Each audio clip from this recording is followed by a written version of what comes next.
دنیا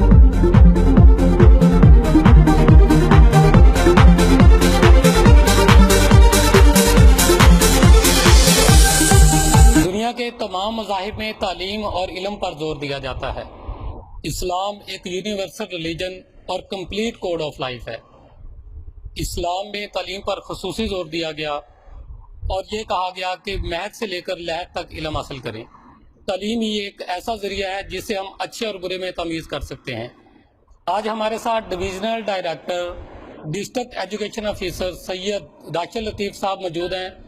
آئیے ان سے جانتے ہیں کہ انہوں نے اپنی آبائی تعلیم کہاں سے حاصل کی اور یہ اس فیلڈ میں کیسے آئے۔ طاہر صاحب، آپ کا بہت شکریہ، آپ نے مجھے موقع فراہم کیا کہ میں کچھ اپنے بارے میں اور کچھ تعلیمی نظام کے حوالے سے آپ سے ڈسکس کروں۔ میرا نام سید راشد لطیف ہے اور میں ڈسٹرکٹ رحیم یار خان کے ایک چھوٹے سے قصبے کوٹ سماوا سے تعلق رکھتا ہوں اور میرا آبائی گاؤں بھی کوٹ سماوا ہی ہے۔ میرے آبا و اجداد بھی وہیں سے تعلق رکھتے ہیں۔ وہیں سے میں نے کوٹ سماوا سے ہی اپنی سیکنڈری ایجوکیشن جو ہے وہ مکمل کی اور Khanpur elementary college, Khanpur college سے، ڈگری کالج سے میں نے گریجویشن کیا اور اس کے بعد خواجہ فرید انٹر کیا اور خواجہ فرید کالج سے رحیم یار خان سے میں نے گریجویشن کیا۔ تو اس طرح ماسٹر انگلش میں نے کیا اسلامی یونیورسٹی بہاولپور سے، اور پھر محکمہ تعلیم کو اپنی خواہش اور مرضی سے جوائن کیا۔ سر، یہ ایجوکیشن کی فیلڈ میں آپ بائی چانس آ گئے تھے یا آپ کا شوق تھا کہ میں نے ایجوکیشن کی فیلڈ میں جانا ہے؟ نہیں، اس وقت تو میری ضرورت تھی ملازمت، میرے معاشی مالی حالات اور گھریلو حالات ایسے تھے کہ میں نے ملازمت کرنے کو پریفرنس دی۔ تاہم یہ کہا جا سکتا ہے کہ میں شروع سے ہی مطالعہ کا شوقین بھی تھا اور تعلیم سے شغف بھی تھا، اور یوں کہہ سکتے ہیں کہ اس حوالے سے میری ضرورت بھی تھی اور یہ میری خواہش بھی تھی کہ محکمہ تعلیم کو میں نے جوائن کیا۔ سر، آپ نے اپنی ہائر کوالیفیکیشن کہاں سے حاصل کی اور تعلیم کے سلسلے میں کن کن شہروں میں یا کن کن ممالک میں آپ گئے ہیں؟ میں نے پہلے بھی عرض کیا کہ میں ایم اے ماسٹر انگلش میں کیا ہے میں نے، اور ایم اے ایجوکیشن کیا ہے۔ اس کے علاوہ میں نے مختلف ملک کے اندر بڑے بڑے انسٹیٹیوشن سے ٹریننگ بھی حاصل کی تعلیم کے حوالے سے۔ یو کے کیمبرج یونیورسٹی اور ہمرٹن کالج میں میری سلیکشن ہوئی اور میں ٹریننگ کے لیے وہاں لیڈرشپ کورس جو تھا ہمرٹن کالج کیمبرج یونیورسٹی سے میں نے کیا، اور ہم 14 لوگ پاکستان سے سلیکٹ ہوئے تھے، 6 خواتین اور 8 میل سٹوڈنٹس تھے۔ تو وہاں میں نے کافی لرن کیا، اور مغرب کا نظام تعلیم اور پاکستان کا جو نظام تعلیم اس پہ کمپیریزن بھی کیا، اور جو ان کے پلس اور نیگیٹو تھے اور یہاں کے جو پلس نیگیٹو تھے اس کا جائزہ تجزیہ بھی کیا، اور ایک 6 ماڈول میں نے پھر وہاں مکمل کر کے دیے، اور اس کے نتیجے میں مجھے کیمبرج یونیورسٹی کے پرنسپل نے مجھے بہترین سرٹیفکیٹ بھی دیا اور اپریشیٹ بھی کیا۔ سر، آپ ایک ڈویژن کو کور کر رہے ہیں، ایک ڈویژن آپ کے اندر ہے، ڈیوٹی میں مختلف قسم کے تعلیمی، ثقافتی اور سیاسی مسائل کا سامنا کرنا پڑتا ہے، تو اس حوالے سے آپ کیا کہیں گے؟ یہ میں عرض کہ آپ کو معلوم ہے کہ اس سے پہلے ڈیولیشن پلان آیا تھا اور ڈسٹرکٹ گورنمنٹس وغیرہ بنی تھیں، لیکن اب وہ تھوڑا سا تبدیلی آ گئی اور مجسٹریسی نظام آ گیا، اور پہلے ڈی سی اوز تھے، اب ڈپٹی کمشنرز جو ہیں ہیڈ ہو گئے ہیں ڈسٹرکٹ کے۔ اسی طرح پھر محکمہ تعلیم میں بھی تبدیلی آئی ہے، اب ڈسٹرکٹ ایجوکیشن اتھارٹی بھی بن گئی ہے، اور ڈویژنل ڈائریکٹرز بھی بن چکے ہیں، لیکن تقریباً عرصہ 7 ماہ ہو گیا ہے۔ ان کی پاورز کے حوالے سے، ڈائریکٹرز کے ان کا رولز اور رسپانسبلٹیز کے حوالے سے ابھی تک کو پکچر کلیئر نہیں ہوئی. تو ڈائریکٹریٹ بحال تو ہو گئے اور ڈائریکٹر اصل جو ہے وہ سلیکشن ہو کے بھرتی ہو کے 20 گریڈ کی پوسٹ ہے وہ آئیں گے. فی الحال کوئی اس پہ پیش رفت نہ ہوئی. تو بہرحال یہ نظام گریجولی اسٹرانگ ہوگا اور ہمارے ہائی اپ جو ہیں پالیسی میکر جو ہیں اس پہ ورک ہو رہا ہے, کام کر رہے ہیں اور یہ نچلی سطح تک اختیارات آئیں گے. اس کے علاوہ ڈسٹرکٹ ایجوکیشن اتھارٹی بنی ہے, چیئرمین وائس چیئرمین کی سلیکشن بھی ہوگی اور CEOs chief executive officers ابھی لک آفٹر چارج دیا گیا ہے اور محکمہ تعلیم کے جو ای ڈی اوز تھے ایگزیکٹو ڈسٹرکٹ آفیسر ایجوکیشن ان کو اختیارات وہیں دے دیے گئے اور بطور سی اے وہ کام کر رہے ہیں. لیکن یہ امید ہے کہ پرماننٹ جو ہیں سی اوز وہ آ جائیں گے. اس سے یہ نظام جو ہے وقت کے ساتھ ساتھ مضبوط تر ہوتا جائے گا. سر میں نے آپ کے مسائل میں سے ایک صحافتی مسائل کا مسئلہ بھی پوچھا تھا, کیونکہ آپ بہاولپور سے یہاں آئے ہیں تو کچھ صحافی ہوتے ہیں کہ جو بندہ نیا ہے اس کو تھریٹ کرنا, بلیک میل کرنا, تو اس قسم کے بھی کسی مسئلے کا سامنا کرنا پڑا. میڈیا کے دو طرح کے ہیں پوری دنیا میں. میڈیاز اپنا پلس اور نیگیٹو دونوں ہی رول ادا کر رہے ہیں. میں ایک مثال دوں کہ یورپ جو کہ اپنے جسٹس کے حوالے سے اور میڈیا رپورٹنگ کے حوالے سے بہت ایڈوانس ہے. یہ حیران کن بات ہے کہ یورپین میڈیا جو تھا اس نے اسلامک امہ پہ صرف اس ازمپشن پہ مفروضے پہ حملے کر دیے, عراق پہ, افغانستان پہ, میڈیا رپورٹس پہ کہ عراق جو ہے ماس ڈسٹرکشن کے ویپنز وہاں موجود ہیں. یہ میڈیا کی رپورٹس پہ امریکہ نے بھرپور نیٹو فورسز کے ہیلپ کے ساتھ حملے کر دیے. اب یہ میڈیا کا آپ دیکھ لیں یہ رول پازیٹیو ہے یا نیگیٹو ہے, یہ تو ہے بہت ہائر لیول پہ. اب آئیے پاکستان کا میڈیا, اب صبح شام آپ اس کو دیکھتے ہیں, ہمارا الیکٹرانک میڈیا ہو, پرنٹ میڈیا ہو, تو ان کی رپورٹنگ میرے نزدیک جو معیار ذمہ دارانہ معیار ہونا چاہیے وہ نہیں ہے. ان کی رپورٹنگ کے پیچھے بہت سارے ہاتھ کار فرما ہوتے ہیں. تو اس کو نیگیٹو میں کہتا ہوں, لیکن میڈیا کا رول پازیٹیو پلس بہت ہے اور اس کی وجہ سے سوسائٹی میں, کمیونٹیز میں باہمی تعلقات بھی استوار ہوتے ہیں اور جو ہماری سوسائٹی کی ایولز ہیں, برائیاں ہیں اور سیاہ چہرہ ہے, وہ میڈیا کے تھرو ہائی لائٹ ہوتا ہے. اور اس کا مقصد صرف ہائی لائٹ کرنے کا یہ ہوتا ہے کہ ان برائیوں کو, ان خامیوں کو, کوتاہیوں کو ریکٹیفائی کیا جائے. تو یہ ایک پلس پوائنٹ ہے. اسی طرح مجھے بھی واسطہ پڑا, میں بطور ڈی او تقریباً 8-10 سال سے کام کر رہا ہوں. رحیم یار خان میں بھی میں نے کام کیا ہے بطور ڈی او ایلیمنٹری ونگ میں, اوکاڑا میں بھی ڈی او سیکنڈری اور ڈی او ایلیمنٹری میں کام کیا ہے. 2 مرتبہ 2 ٹینیور, دوسرا ٹینیور ہے ساہیوال میں میں نے بطور ڈی او یہاں کام کیا ہے.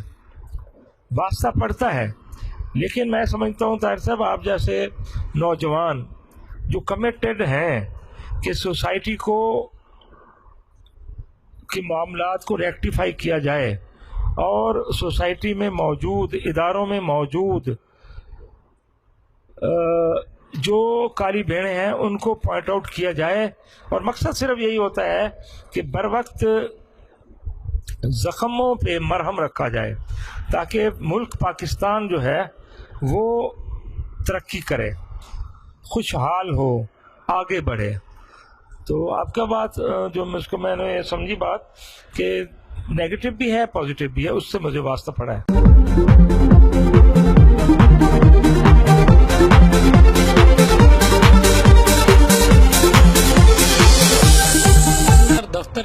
کے ساتھ آپ کا تعلقات جو ہیں وہ کیسے ہیں؟ آپ سے کچھ لوگ ناراض بھی ہو جاتے ہیں جب کبھی ڈانٹتے ہیں کام نہ کریں تو؟ یہ جنرلی تو ایسے ہی ہوتا ہے کہ آفیسر جو ہے آفیسر بن کے اپنے سبارڈینیٹس کے ساتھ جب وہ دیکھتا ہے کہ خامیاں ہیں کوئی غلطیاں ہیں تو اس کو ہارشلی وہ ڈیل کرتا ہے. اچھا، یہ ایڈمنسٹریشن اور مینجمنٹ کے جو مختلف کنسیپٹس ہیں، آٹوکریٹک کنسیپٹ ہے، ڈیموکریٹک کنسیپٹ ہے، کنسلٹیٹیو کنسیپٹ ہے، اس کے علاوہ بھی بہت سارے کنسیپٹ ہیں جو تھیوریز ہیں مینجمنٹ کی وہ ہیں. میں جو سمجھا ہوں کہ آج کل جو کہ ڈیموکریسی کا دور ہے اس میں کنسلٹیٹیو اپروچ کے ساتھ اگر آفیسر اپنے سبارڈینیٹس کے ساتھ ٹیم ورک اسپرٹ پیدا کرے تو کام جو ہے وہ کاسمیٹک نہیں نظر آئے گا بلکہ ایکچوئل نظر آئے گا، صحیح سمت کے ساتھ کام چلے گا.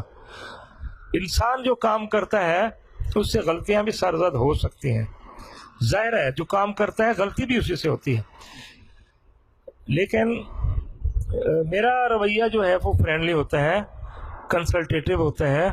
میں پہلے معاملے کی خود تفہیم اور فہم یا سمجھنا، وہ میں سمجھتا ہوں مسئلے کو، معاملے کو، اس کے بعد پھر سموتھلی فرینڈلی ماحول میں میٹنگز میں اپنے سبارڈینیٹ سٹاف چاہے کلاس 4 ہوں یا ہمارے کلیریکل سٹاف ہو یا ہمارے ہائر لیول کے جو آفیسز ہیں ان سے میرا فرینڈلی اور کوآرڈینیٹنگ بیہیو ہے، ایٹیٹیوڈ ہے، اور کبھی بھی کوئی بدمزگی نہیں پیدا ہوئی، اور محبت اور پیار کے رشتے سے، انڈرسٹینڈنگ سے ہم اپنے اہداف جو ہیں، جو محکمے نے ہمیں ٹارگٹس دیے ہیں، وہ پورا کرنے کی کوشش کرتے ہیں. سر، بطور ڈی او ایلیمنٹری آپ کے کیا کیا اہداف ہیں، اور گورنمنٹ پنجاب ہے اس کو کس حد تک سپورٹ کر رہی ہے؟ میرا ایلیمنٹری ونگ ہے. ایلیمنٹری ونگ میں پرائمری اسکول، گورنمنٹ کے پرائمری اسکول اور ایلیمنٹری اسکول جو ہیں ڈسکس ہوتے ہیں، اور ان کا جو نظام ہے، گورنمنٹ کی جو پالیسی ہیں ان کو میں امپلیمنٹ کرتا ہوں. ہمارے آفیسر جو ہمیں ٹارگٹ دیتے ہیں، گاہے بگاہے لیٹرز آتے ہیں، پالیسیاں آتی ہیں، ان کو امپلیمنٹ کرتا ہوں. پھر چیف منسٹر پنجاب میاں محمد شہباز شریف کا چیف منسٹر روڈ میپ، جو کہ ایجوکیشن کی بہتری، ترقی، بڑھوتری کے لیے انہوں نے انڈیکیٹرز مختص کیے ہیں، ان ٹارگٹس کو میں حاصل کرنے کی کوشش کرتا ہوں. اس میں ٹیچرز کی حاضری ہے، اس میں اسٹوڈنٹس کی حاضری ہے، اس میں انفراسٹرکچر، اسکولوں میں انفراسٹرکچر کی فراہمی ہے، فرنیچر کی فراہمی ہے، ٹوائلٹس ہے، بجلی ہے، صاف پانی کی سہولیات ہیں، اور بلڈنگز کی تعمیر ہے. یہ سارے کام جو ہیں جو ہمیں بجٹ ملتا ہے ہم اس کو امپلیمنٹ بھی کرتے ہیں، اس کے ایسٹیمیٹس بھی بناتے ہیں، ان کی تعمیر جب ہوتی ہے اس کو انسپیکشن بھی کرتے ہیں. بہت ساری ڈینجرس بلڈنگ ہو جاتی ہیں، ان کو ڈیمولش کر کے پھر ان کے ایسٹیمیٹس بنوا کے ٹینڈر کرواتے ہیں اور ان کی تعمیر ہوتی ہے. تو اس کے علاوہ امتحانات کا نظام ہے، اس کو ہم جیسے پنجاب ایگزامینیشن کمیشن ہے، اس کے 5ویں اور 8ویں کے امتحانات وہ کنڈکٹ کرواتے ہیں. پیپر مارکنگ کا ہے، اور مانیٹرنگ ہے، اور انسپیکشن، سپرویژن ہے. یہ سارے کام ایلیمنٹری ونگ میں بطور ڈی او میں اپنی ٹیم کے ساتھ، ڈپٹی ڈی اوز، اے ای اوز اور ہیڈز کے کوپریشن کے ساتھ وہ میں سارے کام کرتا ہوں. اس کے علاوہ کیپیسٹی بلڈنگ ہے ٹیچرز کی، ان کی تربیت کے کورسز ہیں اور ٹریننگز ہیں، وہ ساری وہ اس میں شامل ہیں، ہماری ڈیوٹی میں شامل ہیں. اس کے علاوہ فنانشل رسپانسبلٹیز بھی ہیں. اسکالرشپس، لاکھوں کے اسکالرشپ پرائیویٹ اسٹوڈنٹس اور گورنمنٹ انسٹیٹیوشن اسکولوں کے اسٹوڈنٹس کو ہم ہر سال دیتے ہیں. اس کے علاوہ گورنمنٹ آف پنجاب کے بہت سارے انسینٹیو کے پروگرام ہیں جو کہ غریب بچوں کے والدین کے بچوں کو ہم وہ اسکالرشپس بھی دیتے ہیں. اور اس کے علاوہ گورنمنٹ ملازمین کے اور بیواؤں کے جو کلاس 4 فوت ہو جاتے ہیں ان کے بچوں کی 17A کے تحت اپائنٹمنٹس ہیں اور ان کی بیواؤں کو ہم جو گرانٹس ہیں اس کا بھی اہتمام کر کے ان تک ہم باعزت باوقار طریقے سے بیواؤں کو وہ چیکس اور پیسے ہم ان کو دیتے ہیں. یہ سارا نظام جو اس کے علاوہ گورنمنٹ کی گاہے بگاہے جو پروگرامز آتے ہیں جیسے یونیورسل پرائمری ایجوکیشن پروجیکٹ ہے اس کا میں فوکل پرسن ہوں. یونیورسل ایجوکیشن پرائمری میں اور ایلیمنٹری میں داخلے کے اہتمام کرتے ہیں, کمپین چلاتے ہیں. یہ سارا میں فوکل پرسن ہوں اور تقریباً 8-10 سال سے فوکل پرسن ہوں اور تقریباً میں نے بطور فوکل پرسن یہ کمپین چلائی ہے اور ہر سال 1 لاکھ سے زائد بچے جو ہیں ہم اپنے جو اسکولوں سے باہر ہیں ان کو لے کے آتے ہیں. پھر میں برک کلن کے حوالے سے ابھی چیف منسٹر کا بہت بڑا پیکیج آیا ہے اور برک کلن پہ بھٹوں پہ کام کرنے والے مزدوروں کے جو بچے ہیں کبھی یہ تصور بھی نہیں تھا کہ وہ بھی اسکولوں میں آئیں گے. کہ گورنمنٹ نے یہ پالیسی بنائی, پروگرام بنایا چیف منسٹر نے, تو ہم میں اس کا بھی فوکل پرسن ہوں ڈسٹرکٹ ساہیوال میں. تو ان کے بچوں کو بھی ہم اسکولوں میں بھی لاتے ہیں, ان کو ماہانہ امداد بھی دیتے ہیں, پھر ان کی یونیفارمز کا اہتمام بھی کرتے ہیں. میں یہاں گورنمنٹ آف پنجاب کی تعریف کیے بغیر نہیں رہ سکتا کہ ان کی تعاون سے بچوں کو یونیفارم بھی دی جاتی ہے, بچوں کی فیسیں بھی معاف ہو گئی ہیں اور ان کو یونیفارمز کے علاوہ جو ان کی ضروریات ہوتی ہیں ہمارے ہیڈز اور ایوز ان کو فراہم کرتے ہیں. تو اس طرح ایک بہت زیور تعلیم پروگرام ہے, بچیوں کے لیے اسپیشل تعلیم ہے, ان کو فنڈز دیے جاتے ہیں. یہ ساری جو ہیں مراعات صرف ایک بچے جو کہ مستقبل کا نونہال ہے اس کے گرد گھومتی ہیں. یہ سارا کچھ جو ہے ایک بچے کے لیے گورنمنٹ آف پنجاب کر رہی ہے اور ہم گورنمنٹ آف پنجاب کے ساتھ مل کے یہ اہداف پورا کرنے کی کوشش کر رہے ہیں اور اس میں ہم کامیاب بھی ہیں.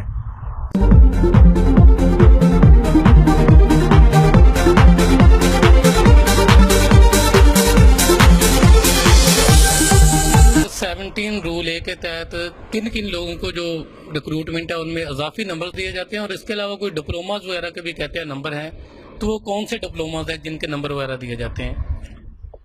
جو ملازمین جو ہے فوت ہو جاتے ہیں ہمارے محکمے میں کام کرنے والے گریڈ 1 سے 5 تک, ان کے ایک بچے کو یہ مراعات میں شامل ہے کہ اس کو ملازمت دی جائے گی. وہ کلرک بھی بھرتی ہو سکتا ہے, وہ کلاس 4 بھی بھرتی ہو سکتا ہے. اس سے اس فیملی کو کافی ہیلپ مل جاتی ہے, گورنمنٹ جاب مل جاتا ہے.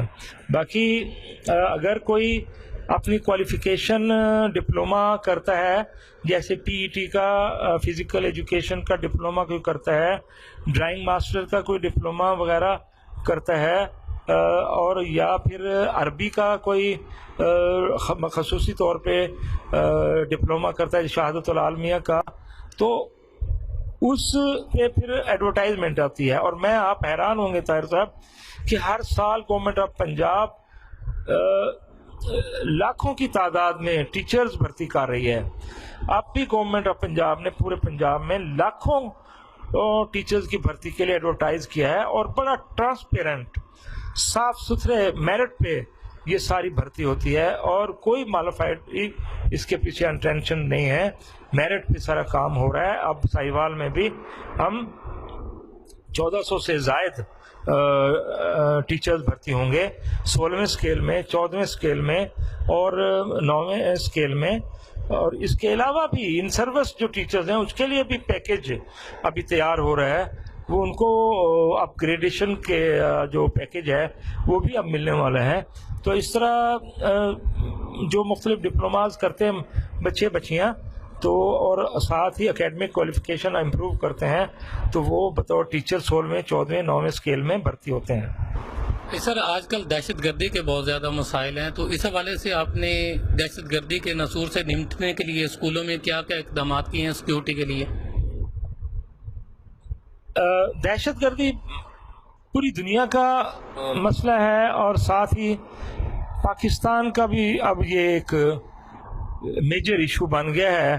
آپ کو پتہ ہے کہ ضرب عضب کے حوالے سے گورنمنٹ نے اور ہماری افواج نے یہ ضرب عضب کے نام سے اب یہ سارا آپریشن کیا ہوا ہے جاری. تو بہت کچھ ہم نے گنوایا ہے، سفر کیا، فیس کیا ہے. نیگیٹو ایلیمنٹس جو ہیں وہ پوری دنیا میں مختلف ناموں کے ساتھ کام کر رہے ہیں اور دہشت گردی کے حوالے سے ہم اس کا علاج بھی کر رہے ہیں. لیکن ہمیں پوری دنیا کو مل بیٹھ کے پہلے میں عرض کروں کہ اس کی وجوہات پہ غور کرنا چاہیے. کیوں یہ مسائل پیدا ہو رہے ہیں، کس لیے ایسے ہوا، اچانک ایک دم خودکش حملے اور معصوم جانیں، بے گناہ جانیں ضائع ہو رہی ہیں. یہ کیسے ہوا، یہ سارا کچھ کس نے کروایا، کون ذمہ دار ہے؟ اس کے بارے میں ہمارے تھنک ٹینکس جو دنیا کے ہیں ان کو بیٹھ کے مل کے یہ ساری چیزیں غور کرنا چاہیے، سوچنا چاہیے. تشدد اس طرح کے معاملات جو ہیں یہ بڑھ رہے ہیں، ہمیں غور کرنا چاہیے. اب گورنمنٹ آف پنجاب نے ایک بہت بڑا بجٹ اور پیکیج رکھا ہے اور ہمیں آفیسرز کو پابند کیا ہے کہ وہ اپنے اسکولوں میں بارڈ وائرز 4 دیواریوں کے گرد وہ کریں جو A+ کیٹیگری کے اسکول ہیں اور A کیٹیگری کے اسکول ہیں. اور اسی طرح میں نے ایلیمنٹری میل ونگ میں بھی اور خصوص طور پہ اور عمومی طور پہ پورے ضلع کے اسکولوں میں جو کہ اس کیٹیگری میں آتے ہیں اس میں ہم نے ان کو 8 فٹ تک اس کو ریز کیا ہے. وائرز بھی وہاں لگائی گئی ہیں، اس میں ڈیٹیکٹر، میٹل ڈیٹیکٹر رکھے گئے ہیں. اسی طرح پرائیویٹ اسکولوں میں بھی یہ کام ہوا ہے. واک تھرو گیٹس بھی لگائے گئے ہیں، ایمرجنسی الارم لگائے گئے ہیں، ایمرجنسی نمبر اسکولوں میں لگائے گئے ہیں. اس کے علاوہ دہشت گردی کی اویئرنیس کے لیے بکلیٹس اور پوسٹرز مختلف اوقات میں اسکولوں میں گورنمنٹ آف پنجاب نے مہیا کیے ہیں جو کہ ڈسٹریبیوٹ کیے گئے ہیں. اسمبلی میں اسکول کے 0 پیریڈز میں یہ اس میں بچوں کو اویئرنیس دی جاتی ہے. اور اس طرح سیکورٹی گارڈز کی بھرتی گورنمنٹ آف پنجاب نے کروائی ہے. یہ سارے اقدامات جو ہیں اب ہو رہے ہیں اور ان کو اپڈیٹ بھی کیا جا رہا ہے. تو میں سمجھتا ہوں کہ ہم مل کے یکجہتی سے، اتحاد سے یہ دہشت گردی کے مسئلے کو انشاءاللہ کنٹرول کرنے جا رہے ہیں اور اس میں انشاءاللہ کامیابی ہوگی. اور جو نیگیٹو ایلیمنٹس ہیں وہ ناکام اور نامراد ہوں گے. ہمارے مخالف جو ہمسایہ ممالک میں ہیں اور خاص طور پہ میں ان کی جو ایجنسیاں جہاں کام کر رہی ہیں ان کو ہماری ایجنسیاں کامیابی کے ساتھ ایکسپوز بھی کر رہی ہیں، ان کو کنٹرول بھی کر رہی ہیں اور مزید آگے اقدامات بڑھانے چاہیے ہمیں. اور انشاءاللہ ساری قوم مل کے اس مسئلے کو حل کر لے گی. سر حکومت پنجاب نے پڑھو پنجاب بڑھو پنجاب کے نام سے ایک پروگرام شروع کیا ہے، تو اس میں جو سائیوال ڈویژن کی جو انتظامیہ ایجوکیشن کے افسر ہیں وہ کیا کیا اقدامات کر رہے ہیں؟ جی، یہ چیف منسٹر جامعہ محمد شہباز شریف صاحب کا سلوگن ہے. یہ ان کا سلوگن بھی ہے، اسلام کا سلوگن بھی ہے، ملت اسلامیہ کا سلوگن ہے اور اس کو آگے بڑھانا ہے ہم نے. پڑھو پنجاب بڑھو پنجاب، یعنی ہمارے جو پہلی وحی اقرا ہے، اقرا کی بنیاد پہ، اقرا بسم ربک الذی خلق، پہلی وہی ہمارے پیغمبر کے اوپر جو آئی، اور ہمارا قرآن مجید جو ہے وہ تعلیم کی اہمیت، فضیلت اور افادیت سے بھرا ہوا ہے. تو اسی کو پیش نظر رکھ کے گورنمنٹ آف پنجاب نے یہ سلوگن دیا ہے، پڑھو پنجاب اور بڑھو پنجاب. یعنی کوئی فرد، کوئی خاندان، کوئی قوم اگر مستقل ترقی اور خوشحالی، ڈیولپمنٹ چاہتی ہے تو ہمیں تعلیم کو عام کرنا ہوگا. جھونپڑیوں سے لے کے محلات تک ہمارے جو بچے ہیں ان کو سویلائزڈ بنانے کے لیے، ان کو اپنے پاؤں پہ کھڑا کرنے کے لیے، ترقی اور خوشحالی کے لیے ہمیں ادارے اسٹیبلش کرنے پڑیں گے، اسکول، کالج، یونیورسٹیاں بنانی پڑیں گی تاکہ ہماری نسل نو جو ہے وہ استفادہ کرے اور پاکستان آگے بڑھے. اور اسی لیے یہ نعرہ پڑھو پنجاب بڑھو پنجاب کا لگایا گیا ہے. اور اس نعرے کے تحت، یہ صرف نعرہ نہیں ہے، ایک سلوگن نہیں ہے، اس کے لیے بہت سارے اقدامات کیے جا رہے ہیں. فری ایجوکیشن ہے، مراعات ہیں، اور مختلف پروگرامز اور کمپینز ہیں وہ چلائی جا رہی ہیں. میں نے پہلے بھی ذکر کیا، حتیٰ کہ یہ کبھی تصور بھی نہیں تھا کہ ایک عام بھٹے کا جو مزدور ہے وہ اپنے بچوں کو پڑھائے گا. تو اب ایک خطیر رقم جو ہے گورنمنٹ آف پنجاب نے مخصوص کر رکھی ہے، ہر مہینے ان بچوں کو دی جاتی ہے. جب کوئی والد اپنے بچوں کو لے کے آتا ہے تو بچوں کے پیرنٹس کو بھی خطیر رقم جو ہے گورنمنٹ آف پنجاب دیتی ہے. تو میں سمجھتا ہوں کہ چیف منسٹر دیکھیں، اب بورڈز میں جو ٹاپ آتے ہیں بچے، ان کو چیف منسٹر خود جا کے سرٹیفکیٹ دیتے ہیں، ان کو اسکالرشپس دیتے ہیں. پھر صرف اتنی بات نہیں کہ بلکہ ان کی حوصلہ افزائی کے لیے باہر ملکوں میں ان کو وزٹ کروائے جاتے ہیں تاکہ موٹیویشن ہو اور بچوں میں تعلیم کا شغف اور شوق بڑھے. اور یہی بچے جو ہمارے ہیں انشاءاللہ سائنسدان بنیں گے، یہی فورسز میں جائیں گے، یہی پروفیسر ٹیچرز بنیں گے، ایڈوکیٹ بنیں گے. یہی بچے مختلف انوینشنز کریں گے، دریافتیں کریں گے. لیکن شرط یہ ہے کہ ہم مستقل مزاجی سے انہی اقدامات کو آگے بڑھاتے رہیں اور پازیٹیو سرگرمیاں یوں ہی ہماری حکومتیں جاری رکھیں. تو ایک دن آئے گا کہ ہمارا ایجوکیشن ریٹ، ہماری کوالٹی آف ایجوکیشن، ہماری ہائر ایجوکیشن، ہماری پرائمری ایجوکیشن، ایلیمنٹری ایجوکیشن دنیا میں نمایاں اور ممتاز مقام اختیار اور حاصل کر لے گی. سر، اینڈ پہ 2016-17 ریکروٹمنٹ جاری ہیں، تو اس حوالے سے کس قسم کے مسائل درپیش ہیں اور جو لوگ انتظار کر رہے ہیں کہ کب تک آرڈرز ملیں گے، اس حوالے سے بتا دیں کہ کب تک آرڈرز ملنے کا امکان ہے؟ یہ میں نے پہلے گزارش کی کہ یہ ایک بڑا پلس پوائنٹ ہے گورنمنٹ آف پنجاب کا کہ ہر سال لاکھوں کی تعداد میں ٹیچرز کی بھرتی کرتی ہے اور ٹرانسپیرنٹ ہوتی ہے. اس میں اب تھرڈ پارٹی ویلیڈیشن بھی گورنمنٹ آف پنجاب نے کروائی ہے تاکہ اس کو چیک کیا جائے، جہاں کوئی کمی کوتاہی ہے اس کو دور کیا جائے. ابھی ساہیوال ڈسٹرکٹ میں ہمارا تمام پروسیس مکمل ہو چکا ہے. 16ویں 14ویں اور 9ویں اسکیل کے لیے سارا پروسیس مکمل ہو چکا ہے. تھرڈ پارٹی ویلیڈیشن مختلف اضلاع میں اس کو چیک کر رہی ہے تاکہ ٹرانسپیرنسی کو انشور کرایا جائے. اور آئی تھنک کہ یہ اسی ماہ یعنی جولائی میں ہی یہ آرڈر جاری ہو جائیں گے. ٹریننگ ہوگی، انڈکشن ٹریننگ ہوگی پھر، اور اے یوز کی بھرتی بھی ہوگی، 16ویں ایس ایس سی کی بھرتی بھی ہوگی، ایس سی کی، ای ایس سی کی. اور اب زیادہ دیر نہیں ہے آرڈر ملنے میں.